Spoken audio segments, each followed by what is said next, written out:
আজ আমরা বানাবো মসুর ডালের ফুল বড়ি। চলুন রেসিপিটা শুরু করি। এটা বানানো খুব সহজ আর খুব বেশি ইনগ্রেডিয়েন্টসও লাগে না, আর এটা সারা বছর ধরে আপনারা স্টোর করে রাখতে পারেন।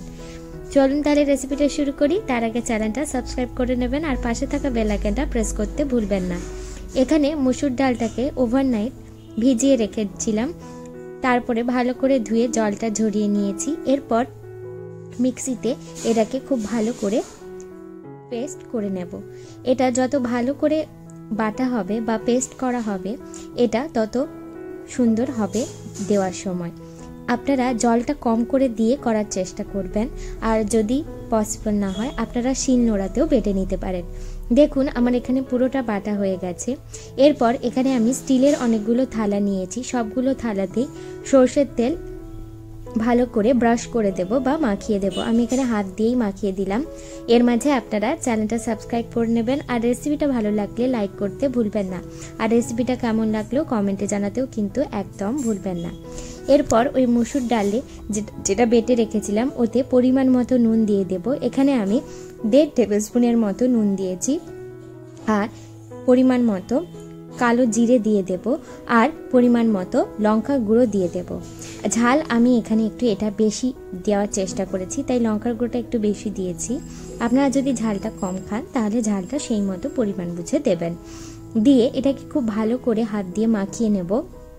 ভালো করে এই মসুর ডালের সাথে যখন নুন আর লঙ্কা গুঁড়ো এগুলো যখন খুব ভালো করে মিক্স হয়ে যাবে, এটাকে কিছুটা অংশ একটা বাটিতে তুলে রেখে দিয়ে আর কিছুটা অংশকে খুব ভালো করে ফাটিয়ে নিতে হবে। আমি দেখিয়ে দেব কেমন ভাবে ফাটিয়ে নিচ্ছি। এখন আমি এটাকে পুরোটাকে খুব ভালো করে মাখিয়ে নিলাম।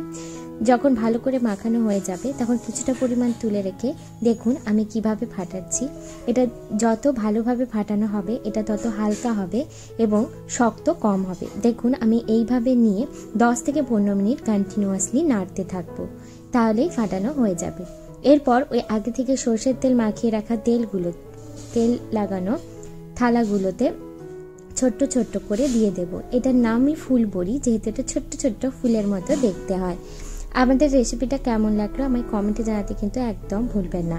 এটাকে রোদে দিয়ে 3 থেকে 4 দিন কড়া রোদে দিয়ে দেবেন, তারপরে এগুলো এমনি থালা থেকে উঠে আসবে এবং সারা বছর আপনারা স্টোর করে রেখে খেতে পারবেন। কেমন হলো রেসিপিটা কমেন্টে জানাতে ভুলবেন না, আর রেসিপিটা ভালো লাগলে লাইক করতেও ভুলবেন না। আমি পারো, আপনারা দেখছেন পারো রান্নাঘর। ভালো থাকবেন, সুস্থ থাকবেন, নতুন নতুন রান্না করতে থাকবেন। আর কেমন লাগলো রেসিপিটা আমায় কিন্তু একদম কমেন্টে জানাতে ভুলবেন না। বাই।